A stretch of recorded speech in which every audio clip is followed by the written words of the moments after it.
Good afternoon and welcome to this webinar by Contact, Adapting to COVID-19. My name is Ruth Hobbs. I'm one of the associates for Contact. I'll be with you for the next hour as we run through this presentation. Okay, so hopefully now you will be able to see this screen on your side. You should be able to see this if you're on a PC, laptop, tablet or a smartphone. If there are any technical hitches, then please do bear with us. We're hoping that there won't be, but we all know what technology can be like sometimes.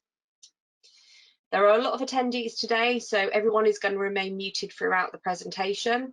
If you want to ask a question, that's absolutely fine. There's a panel at the bottom of your screen that allows you to do that. You'll need to type your question into the text box, and then the administrator, Helen, who is on the line, will be answering some of those and filtering those through to me. So during this hour, we're going to look at examples of what some of our forums are doing across the country, examples of strategic work and engagement work. We're also going to have a look at examples from regional work, ideas to reduce isolation, tools that can help us to do all of this, how we can use the grant effectively during this time, and also a little bit about our own well-being.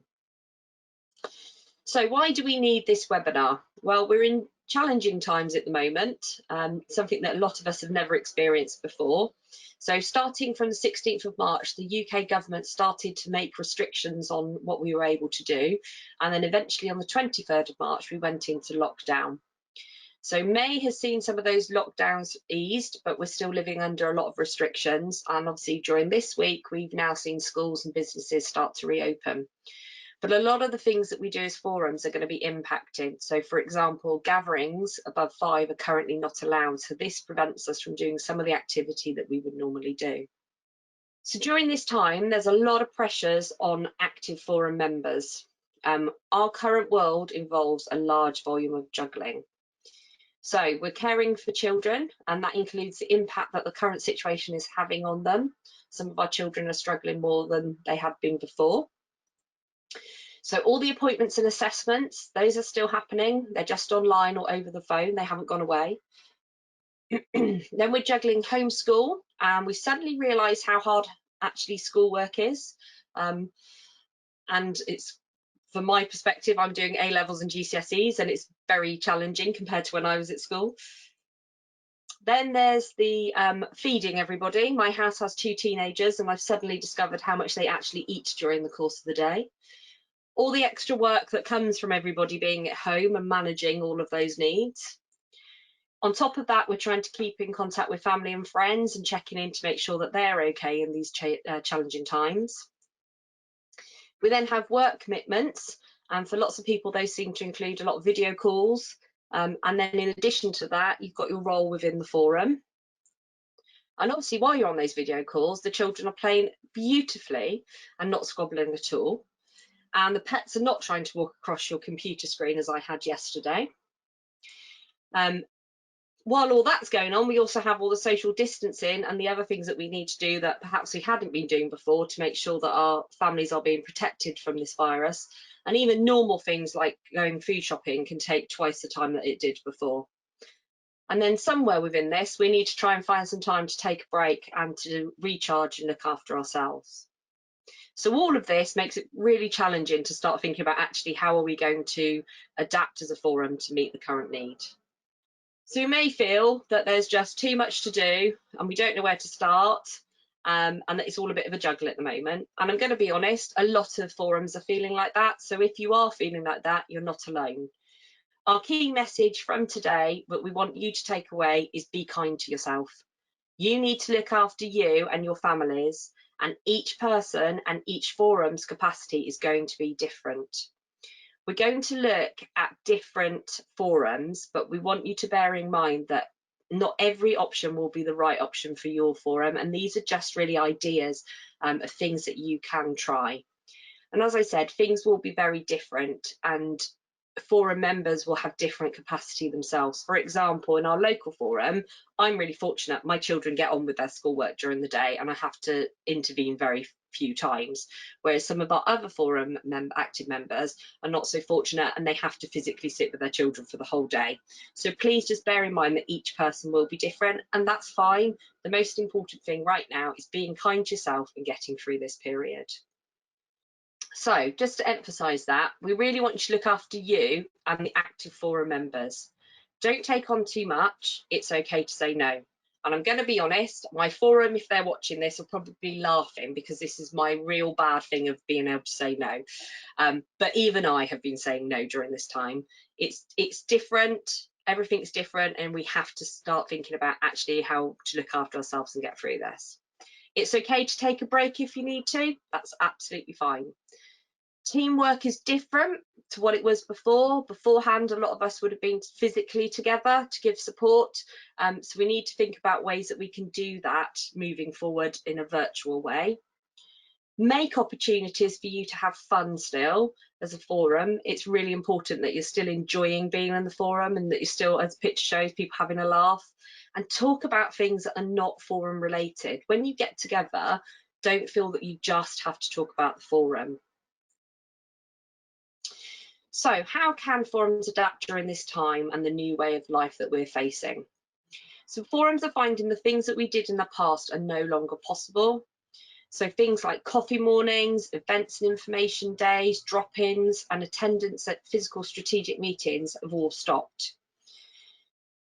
We're going to look at some examples of what forums are doing. As we've mentioned, every forum's different, so just think about whether any of these are possible or how you might be able to adapt them for you. So the first forum we're going to look at is Gloucester Parent Carer Forum. So Gloucester is a newly formed forum which is still finding its feet. They're happy for me to say that, and they're gathering members, and they have a small committee at the moment. There were lots of change in guidance, and they were not always accessible in a format that parents could understand, and the forum were finding that parents were overwhelmed. So they produced guidance with the council in easy read formats to answer questions that parents were asking. I've put a link on this slide, which you'll get later on, and you can have a look at some of the examples of what they've done. It's also led to them doing further work. So for example, one of the issues that they produced, Issues 3, discussed around issues with local supermarkets, and it was done to address some of the negative experiences that parents had had while trying to shop. This has led to more work with the health services and the council to produce a letter to be able to support families while they're actually out and about doing shopping. So Swansea followed their example, and I think it's important to note that for some forums we are quite concerned about sharing the good things that we're doing. We feel a little bit nervous, we don't want to sort of sing our own praises, but actually by Gloucester sharing what they did, Swansea were then able to say, actually, we could do that, and they followed the example of that forum, and they've produced information for their local families, and that was co-produced with the council, and obviously reflects a different legislation that they have in Wales. And again, I've put a link on there for you to be able to go and have a look at that and see what that's like. The next forum we're going to look at is Cornwall.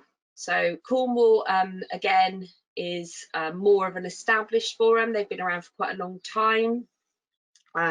They have been very busy during this period, both at a strategic level and at a support level. They've done lots of work around direct payments, annual review, shopping, to be able to support local families. And they've also done more one-to-one support with support lines and signposting. We're going to actually watch a quick video from Kay, who is one of the directors of Cornwall. While the video plays, my audio is going to be switched off, so you won't be able to hear me. So just bear with me while we do this. This is the first time we've done this on one of these sessions, so if it all goes wrong, I'm going to apologise in advance, but we're going to give it a try. Hi, it's Kay Henry from Cornwall. I just wanted a quick chat about some of the things we've actually been doing with our families since COVID-19 pandemic started with lockdown. One of the first things we did was organise virtual chat and coffee mornings for the parents and carers so that they could just drop in any time and have a chat, hear a friendly voice. We also started phone-in chats so that if anybody just wanted a friendly voice to chat to or they needed some support and guidance, they could phone in and there'd be somebody there for them to chat to. And of course, families can phone at any time. If we can't be there to answer the phone, we will get back to them as soon as possible. There was also the Facebook page, which has been excessively busy, as I'm sure all of yours has. And the other thing which we decided, because there was just so much information coming in from all areas, we'd filter it down and put it together in a new bulletin which we send out every Monday for the families. This just keeps them up to date with what's happening both locally and nationally and what support's out there for them. Because we're a rural area, a lot of families didn't actually have IT, and some of the ones who did don't have printers. So when education things were being sent through to them, they weren't able to access them. So I pulled in some additional funding, and with that was able to make resource packs for the families and send those out to them, which have been greatly appreciated. Obviously, this work's all still continuing, even though some of the children will be going back to school at the beginning of June, and it's just been really appreciated by the families. I'm sure you're all exceptionally busy as well, so take care and keep well. Okay, so thank you to Kay first of all for doing that for us. As you can imagine, it's quite a strange concept to be doing little video clips for people, but I thought it was very important for us to hear directly from the forum what work they've actually been doing. It's been really well received by families down there, and they felt very supported, and it's just shown what you can do while we're in this current situation. Okay, so we're also going to look very briefly at Suffolk's response to COVID-19. I'm not going to go into a huge amount of detail around the work that Suffolk have been doing, because there's a webinar next Tuesday which is going to discuss that. But I did want to just talk about it briefly, because I think it highlights a very important thing for forums to think about in the work that they're doing. So Suffolk have been delivering free family support boxes. You can see a picture there in the top right corner which explains sort of what's in there. It includes sensory items, colouring puzzle books, mindfulness colouring for parents, activity books, lots of things for siblings, a letter, etc. They've also offered support by a telephone line, email and social media, private messaging. And what they've done is they've used that individual support to then be able to influence the strategic work that they've done.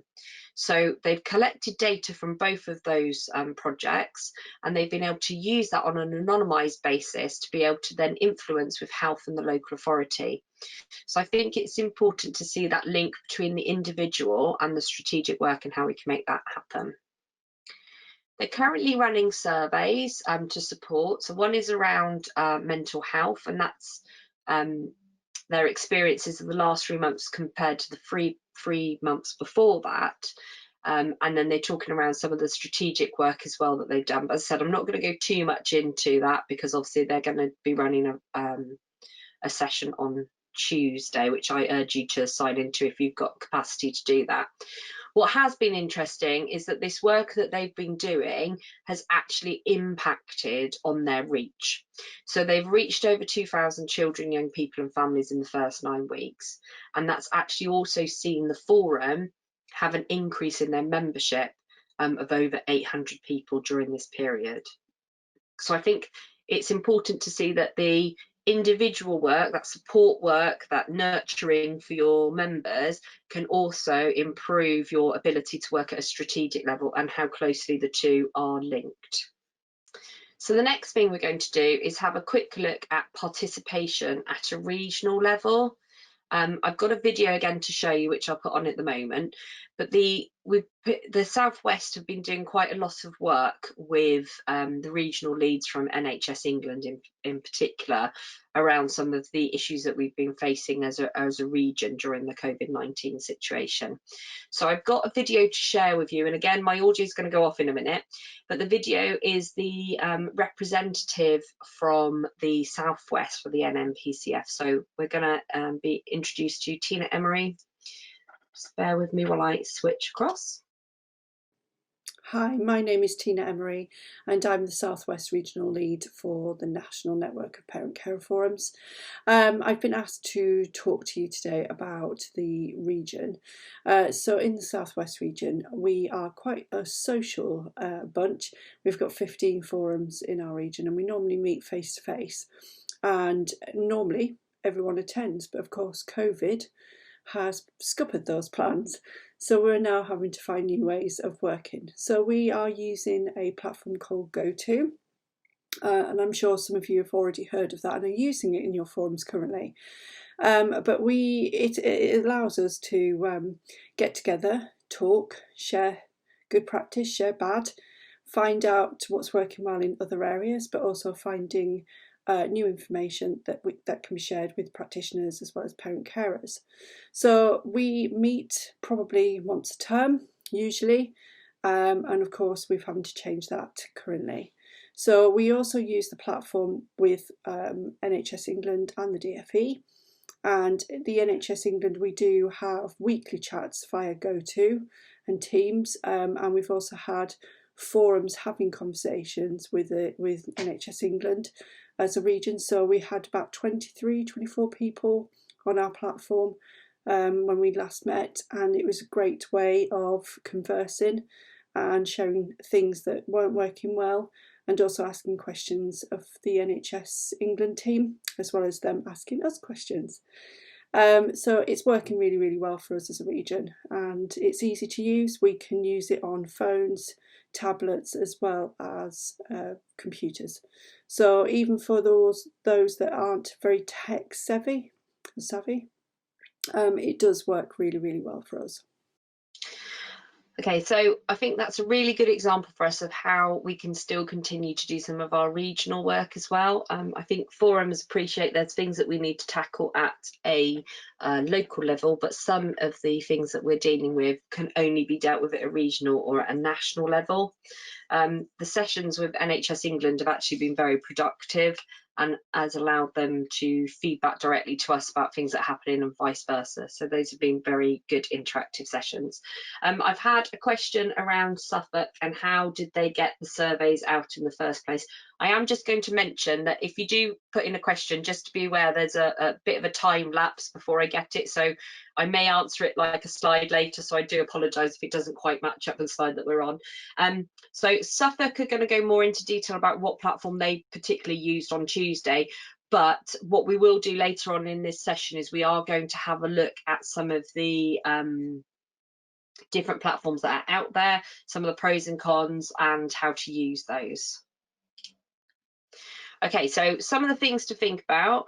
Hopefully it will give you some, we've given you some examples of what you can do, and what we really need to do now is look at how we can do that and some of the tools that are out there, some of the things that you need to think about while you're doing it to make sure that you're protected and that you're safe, some of the learning that we've already had from other forums that have tried to do this, and things that actually if they went back now they would do slightly differently. Okay, so the first one is Zoom. So Zoom is an online meeting platform. There are lots of pros, lots of cons with all of these, and I'm just going to go through some of them with you just so that you have an overview. I don't personally have a preference as to which one I use. I've got to be honest, different organisations are using different ones, so I've used all of these now, and you'll probably find that as you're going through, different organisations will have different preferences. So some of the pros to it is very easy to use. You can have a meeting of one person, one-to-one conversations, or you can have up to 100 people. There's an unlimited number of meetings that you can book, so it's not a case that you can say I'll have you know, I can only do 5 meetings and then that's my limit. And there is the ability to have breakout rooms during those sessions as well. There are disadvantages. It's only the first 40 minutes are free for group calls, so you would only be able to have a 40-minute session, and so some of your conversations that might not be long enough. Dialing via phone is an option, but not everyone is finding that easy to set up. Media coverage around some of the issues could make parents nervous about security. So what I mean by that is you may have seen on the news around some of the sessions that have been run on Zoom that have been set up, and people, I'm going to say people not understanding the system effectively is probably the best, has led to circumstances where others have entered the room not appropriately, let's put it that way. We had a very public incident in the area that I'm from where a local council meeting was bombed by members of the public, and let's just say they used inappropriate names and played inappropriate content. So that has been addressed now, and it isn't happening, but I think it may, just to be aware that some parents may be nervous about coming onto those types of meetings and having conversations, so you will need to go through and explain that. I've just got 2 questions come in, so I'm just going to have a quick look at these, just bear with me. Okay, so Sue very helpfully has just highlighted that Suffolk joined up with another organisation to do the support pack, so that's something to think about in the future. So how do breakout rooms work, and does the organiser coordinate? Yes, the organiser would set those rooms up, and you would have a link for those breakout rooms that you would give to people for them to be able to enter. That's particularly helpful if you are running, say, a coffee session, and you had a parent that needed to talk about something confidential. So I'll give you an example of that. You may have a visitor, say for example you had your SENDIAS service visit and a family wanted to talk about their case. Probably don't want to talk about that in any detail in front of everybody, so you can actually allocate a breakout room for the SENDIAS member of staff and that parent to go into to have those conversations. It is literally just a link that you would then send. So Lynn has asked if there's any other forums that have purchased the next stage of Zoom where you're not limited to 40 minutes. I can check that out for you, Lynn, and come back to you on that one. And Heidi has said that they found that the poll function on Zoom has been really useful for getting feedback from parents during the session. So thank you, Heidi, for sending that. That's great. Okay. So the other option that a lot of you might come across is Microsoft Teams. This seems to be very popular with councils and CCGs. It's easy to install the app. I would suggest that you do install the app if you can, because there's more functionality on it. There are more companies that are now using it. The council that I'm in, we use it for all of our public scrutiny meetings, and that's going to mean that more families are used to it. You can have up to 300 users, and there is an option to change or blur your background. Now that may sound really strange, but actually for some families, they don't want everybody seeing what's in their room and where they're sat. So you can literally blur it. I'm doing gestures here and none of you can see. You just blur the background so you can't actually see anything that's going on in the background. There are disadvantages. There aren't breakout rooms as such. You have to set up additional meetings to be able to do that, and you will need multiple people who have Teams to be able to do that. So you couldn't just have one user. Say for example within the forum you were running a coffee morning, you would need to have 2 people with a Teams account to be able to set up a separate breakout room. It's doable, but it's just an additional thing that you need to think about. And there are some issues around how compatible it is with Apple. Having Apple myself, I've had a few issues with it, and sometimes it's not very keen, particularly around sharing your screen and doing any slides. And we've had lots of reports around the fact that actually if you're getting to larger numbers, so for example I did one a few weeks ago where we had 170 people on, actually you have to have your videos off at that point, because otherwise the system just starts to crash. Wow, I've got lots more comments, just bear with me. Yeah, Heidi said that they've purchased Zoom so they can have longer meetings. That's working for them. So Heidi, could you just message back and let me know what forum you're in case anybody wants to ask you that. Again, Brent have said again they've paid for the subscription and it's £14 a month. Sunderland have brought a year's license for Zoom. They haven't had any security issues. They found it very easy to use and it's integrated well into their Google Calendar, so that's great. Christine again has said they've purchased Zoom. So there's a few forums that have used Zoom. Again, you can change the background in Zoom if that's something that's useful for you. East Riding have purchased Zoom. Julie, yes, yeah, so there's quite a few forums coming through now saying they've purchased Zoom and they found it really helpful. You can import different backgrounds. There is various options for polls on Teams, and you can put your hands up, Jackie. What I would say with Teams, unlike Zoom, is that you have to have the app live for you to be able to do that, because not all the features are available if you do it online and don't do the Zoom. Yeah, absolutely. Bandwidth issues are a major issue with Teams sometimes, particularly if you haven't got good internet service. Okay, Julie has said there, Bexley Forum, if anybody wanted to talk to them about Zoom. Okay. And Ealing as well. So if any of you got any questions, they would be ideal. So Claire has just said, Claire from Plymouth has said they're using GoTo, and that's the next one on my slide. So we'll just go through that in a minute. Yeah, Blackburn has said they've had no problems at all with Zoom. Okay, so Julie has said before they do their sessions, they write a long email with a meeting invite to ensure that people are aware of security, how to use the system, information sharing, etc., which I think is a really good tip, actually. Yep, so Louise again is agreeing that they've purchased it. Oldham. Yes, we will do. So Oldham have asked if we can just share which forums are using Zoom. So if people are happy with that, then we will send that across so that people know.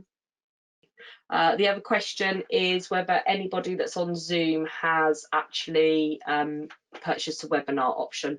I haven't used the webinar option myself, Carol, but it's a good question. So we'll try and link you up with some of the other forums that have got Zoom and that are using Zoom. Recording option is good, yes, actually, so you don't have to worry about the notes, and actually all of these platforms have the ability to record. Obviously you need to think about the implications of that, which we'll talk about in a little bit, but that is a good option. Okay, so Bolton have the webinar option, and they've run some workshops, so whoever it was earlier on, sorry, they're just dropping off as I'm answering them. It might be worth getting in contact with Bolton Forum if you want to have a bit more information. I'm sure that they won't mind having a quick chat about that one. And yeah, Zoom, another option, as Paul has just mentioned with Zoom, is that you can do a co-host. Okay, right, we're gonna just quickly go on to GoTo. So GoTo is pretty much the one that a lot of forums are going to be familiar with because the webinars are done on GoTo platform. It's easy to install. Even my very, as she calls herself, technophobic person in my forum has been able to install it and use it, and actually she's been able to log in and run sessions herself. You can add on other products such as the webinar software like this. At the moment, they're offering very good deals for multiple purchases of products. It doesn't seem to have the problems that Team have around the dipping out of the bandwidth if you've got larger groups, so you don't seem to have the video issues. And again, like the others, it does allow you to transcribe meetings, so you don't have to do any note taking. Particularly the thing that I found very useful myself on GoToMeeting is when we have regional meetings, there tends to be a lot of conversation, a lot of chat going on in the chat box at the same time, and I can actually export that chat straight out into notes, so then I can just attach that to the notes, which is really helpful. There aren't breakout rooms unless you pay for that option, and unlike the others, it is a platform that you do have to pay for, so that is obviously does have an impact on whether forums choose to use that, and you need to weigh up all of the features and what you're going to use, really. There's also free conference call software, so some people are not going to like to go onto the internet and to do webinars. They don't like to do that type of thing, or they may not have the technology or the Wi-Fi in their area. Somerset, where I'm from, we've got particular areas of our county that you just do not get internet. Doesn't happen. So actually the conference call software is quite helpful. It's very easy to use because you just dial in, put in a pin. Again, you can have one-to-one meetings up to 100 people. It's unlimited number of calls, and again, as I said, some families prefer not to be on video. The cons are it can be very challenging managing larger volumes of people. Birmingham is on here, so they are fully aware of that. Our very first one that I ever did with Birmingham was interesting, us just all trying to talk at the same time. You don't know who's talking, So unlike with a lot of the online platforms, when the person is talking, it shows that it's them that's talking. You don't know that on the phone, and it can be really hard to keep control of understanding who's actually having that conversation and who's making points.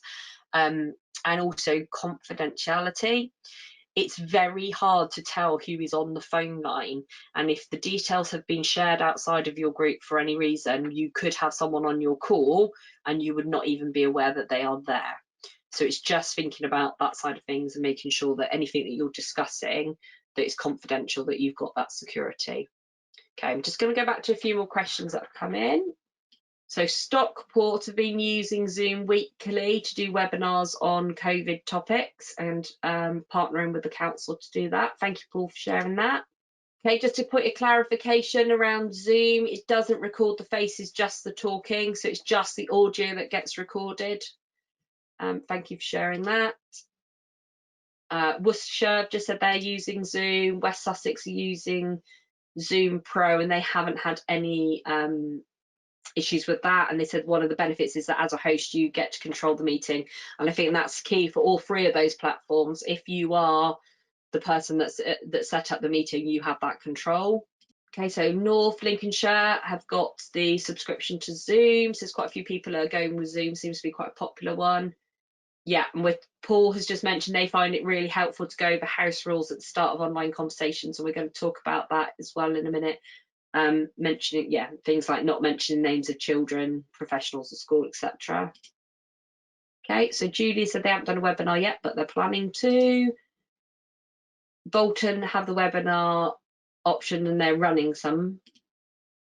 Okay, so they started to use a webinar option in Zoom, but they've reverted back to the meeting option because you can't use the meeting room lobby on the webinar option. That's worth knowing. Stockport, thank you for that. So that's on Zoom. They've just discovered that Windows 10, the new system, doesn't support GoTo or Zoom. So we need to be aware of that. That's an interesting one. That's Dorset. Thank you, Elaine. I wasn't aware of that, so that's good to know. Facebook Live. Yeah, we've done Facebook Live quite a few times. I find everybody in my forum hates it and they get outside of the video area. And so we just get videos of me. And Worcestershire NHS Trust is using Webby. Okay.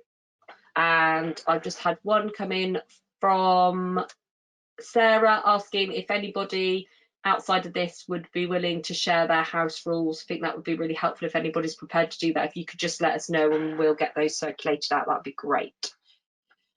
Okay, so there's other methods that you can use to stay in contact with people within your forum and to do that, raise awareness. We've already talked about Facebook Live.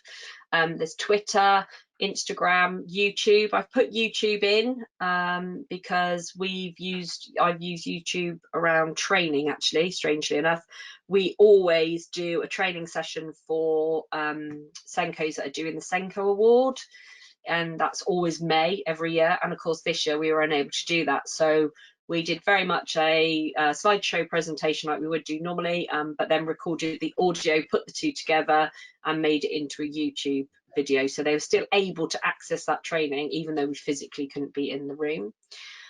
Things that forums have been using successfully: watch parties on Facebook, live sessions, pre-recorded videos, closed group sessions so that other parents can talk to one another, and then public pages more for sort of sharing information. Again, engagement, getting that feedback. So obviously we've talked about all these different platforms already that we could use, but there's additional ways that you can do that. So SurveyMonkey, Microsoft Forms, Google Forms, Typeform, which you may not have heard of. That is a survey, but it's a visual survey rather than a word-based survey. Polls on social media are quite popular because they're just quick clicks, and Jotform. And if all of you have experienced Jotform, because that's what we use for the contact grants and the monitoring, so all of you would have had some experience of that, and they're not hard to put together. And you are allowed, I think it's up to 5 active ones free of charge. Things that you need to think about: GDPR compliance. So whatever platform that you choose, you need to be making sure that that platform is compliant with European legislation on GDPR. It will tell you. If it's an American one, it will always tell you if it meets EU standards. If it doesn't, then avoid it would be my advice. Have a think about what it allows you to do. Does it allow you to analyse the results? Can you easily export the results to use it in other places? And the benefits of doing a quick response to a very detailed response. So those are things to think about in your mind about actually what do we want to go for and what does it meet all of those needs. So how do you decide on a platform? Good question. There's a lot out there. Obviously, different people are using different ones at the moment. The things to think about when you're choosing is, what is the purpose that I want to use this platform for? So what am I going to do with it? What do I want? What's my aim? What do I want to get out of this? Do you need different platform for different things? So meetings, engagement events, coffee sessions. Can you do it all on one platform, or do you need to have a variety? How do we think parents will want to engage in our area? So, will parents be happy doing online, or will they prefer to do phone calls?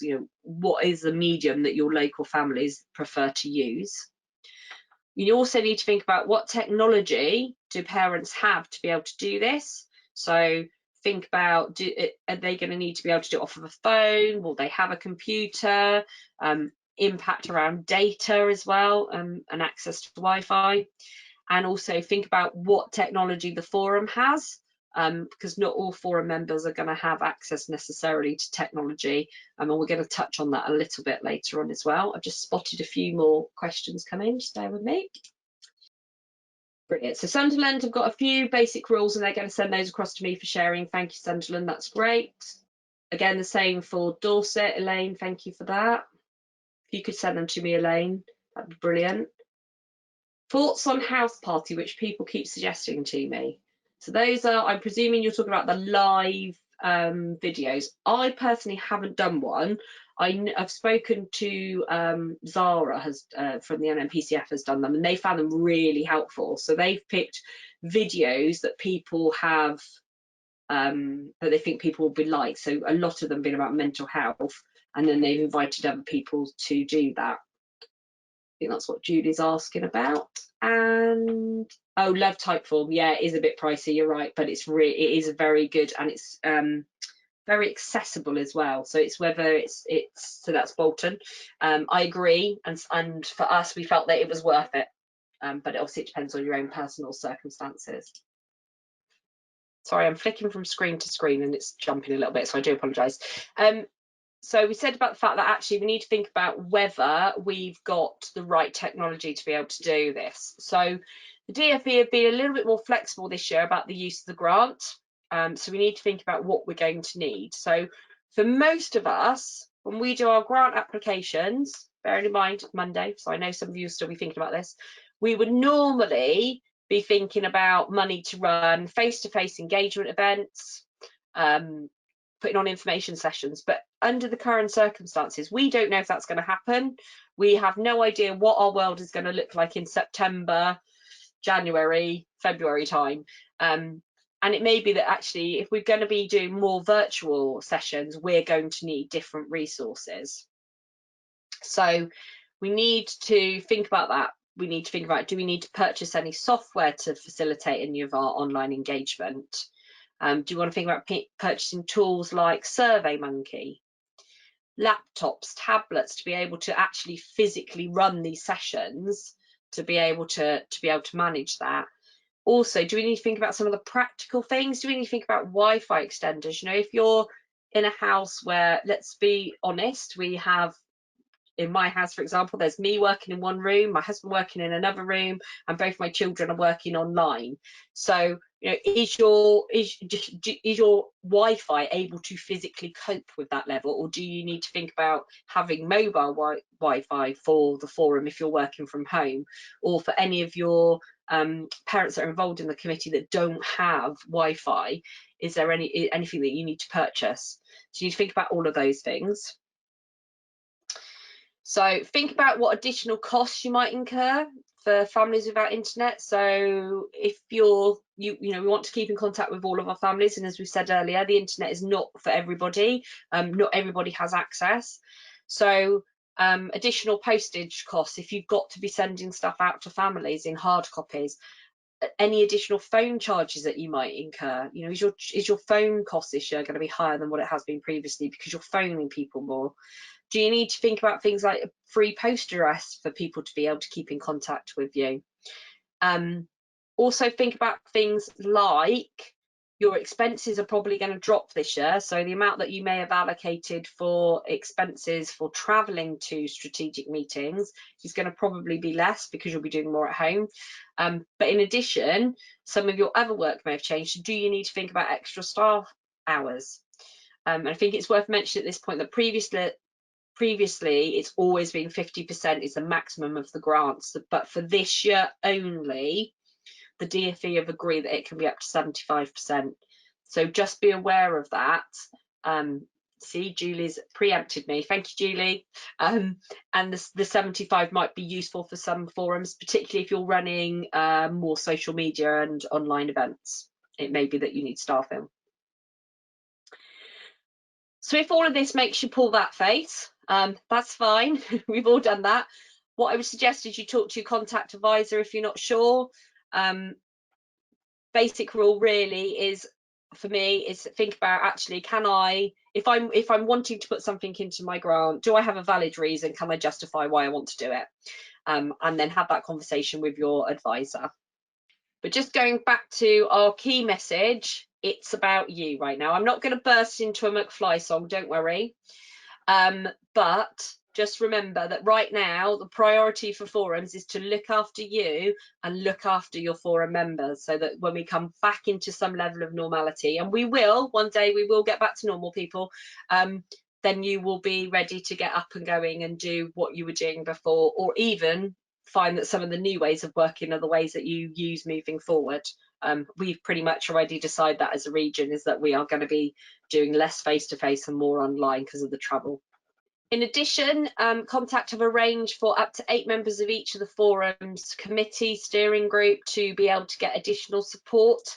We use the term employee assistance program loosely. It's a company called CIC. You would have had all of that sent to you. If you haven't had that sent to you, then can you just contact your advisor, and they will be able to make sure that it's sent out to you again. And I'm just going to briefly explain, and it is very brief, about what it covers. So for individuals, there's a 24/7 telephone counselling, financial help, debt counselling, legal helpline, family care helpline, and you have the addition to be able to go onto the website and access some of the information, and also purchase additional sessions if that's what you need. Lots of people are struggling at the moment, and actually they are some of these things might be really, really useful in the current time or moving forward. I've just had a note from Sue, bear with me. And then for forums themselves, there's support around the management side of the forum, guidance and advice on some of the HR issues, policies and procedures. Things have changed quite a lot, and actually for forums we're dealing with things that maybe we hadn't dealt with before, like furloughing of staff, and recruiting during this time, lots of different things. They also have a toolkit around electronic communications and whistleblowing support. And again, if you have any questions on that, then please do talk to your advisor. I think for me, a lot of the things that we're doing now, we need to think about actually how would we have been doing them in what I would call normal times, in inverted commas, and actually a lot of those rules apply. You know, when we run events and focus groups, we very much have rules of what we expect, our expectations on how people behave. Because we've moved that onto a virtual platform, those expectations don't go away. We just need to re-emphasize those, and really talk through to parents about what the guidelines are, the rules are. I will share out the stuff that's going to be sent across to me with you guys, so that'll be helpful for you to have. I think as well, we need to just be conscious that the main thing at the moment is to be kind to one another. It's quite different for a lot of families out there at the moment, and it's just including forum committees. And it's just remembering that in the background, that actually it's all a bit strange at the moment. It's all a bit different. And we just need to really keep that in the back of our head and make use of this offer from Contact if you think that this will be something that's really beneficial to your forum. And you know, if you have a large committee, then talk to your advisor if you feel that 8 isn't enough, and have those conversations, and just sort of at the moment just keep in touch with people, I think, is the thing that I'm saying. Okay, just bear with me. Got one more question. Yes, the slides will be shared. They go up on the Contact website within about 2 weeks. Helen usually gets them up. She's very organised. Okay, and Sue has just asked me to remind everybody that there was the podcast that was done by the Department for Education in Rotherham, which talks a bit more about the flexibility of using your grant, how that can be done, how you can use it to reduce isolation with active members and your membership, etc.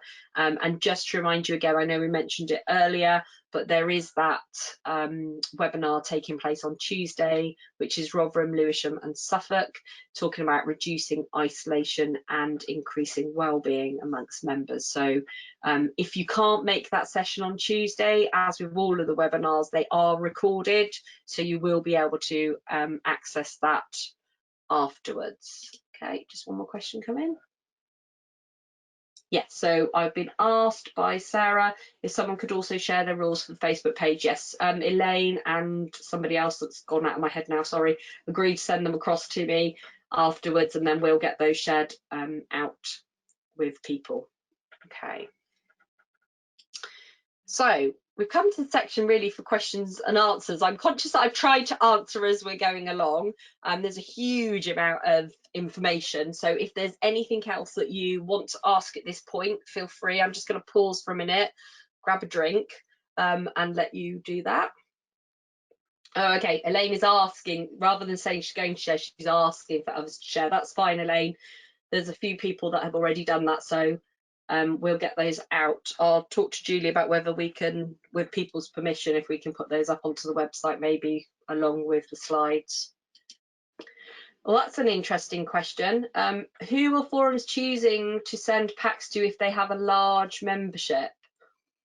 Sarah, that is a very good question. That is the challenge that we currently have at the moment. I'm going to be honest, I don't have an answer to that one.